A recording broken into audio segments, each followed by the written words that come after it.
અયોધ્યા રામ મંદિર દાન ચોરી વિવાદમાં મહામંત્રી પદેથી રાજીનામું આપ્યા બાદ ચંપતરાયે મૌન તોડ્યું છે. તેમણે એક પત્ર જાહેર કરીને પોતાના પર લાગેલા તમામ આરોપોને ખોટા ગણાવ્યા છે.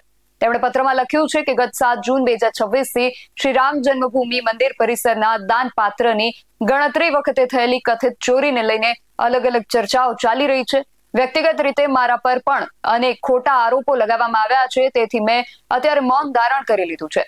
6 જુલાઈએ મળેલી ટ્રસ્ટની બેઠકમાં એસઆઈટીનો પ્રારંભિક રિપોર્ટ રજૂ કરવામાં આવ્યો હતો, જે હવે સાર્વજનિક થઈ ગયો છે. આ રિપોર્ટ પહેલા અતિ ગોપનીય હતો. હું આપ સૌને ખાતરી આપું છું કે એસઆઈટીનો અંતિમ રિપોર્ટ આવ્યા પછી ફેલાવવામાં આવી રહેલી તમામ વાતો પર ક્રમબદ્ધ રીતે મારો જવાબ આપીશ અને આખું સત્ય જે છે એને સામે લાવીશ. મને સંગઠને વર્ષ 1991માં અયોધ્યા મોકલ્યો હતો. હું છેલ્લા 45 વર્ષથી પ્રચારક છું. હું જ્યાં પણ રહ્યો છું, મારું જીવન એક ખુલ્લી કિતાબ જેવું રહ્યું છે.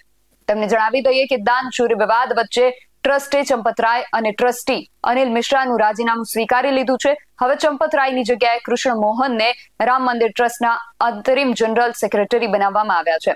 વહીવટી ફેરફાર છતાં ટ્રસ્ટે એક પ્રસ્તાવ પસાર કરીને રામ મંદિર આંદોલન અને નિર્માણમાં ચંપતરાયના ઐતિહાસિક યોગદાનની પ્રશંસા કરી અને કહ્યું છે કે તપાસ પારદર્શક રહે અને ટ્રસ્ટની ગરિમા જળવાય તે માટે ચંપતરાયે સ્વેચ્છાએ રાજીનામું આપ્યું છે. અમારી નજરમાં તેઓ બિલકુલ બેદાગ અને નિર્દોષ છે. તમારા સ્નેહીજનો સાથે પણ આ માહિતી શેર કરી એમને પણ માહિતગાર કરો અને આ પ્રકારની વધુ માહિતી માટે જોડાયેલા રહેજો અમારા સોશિયલ મીડિયા પ્લેટફોર્મ સાથે.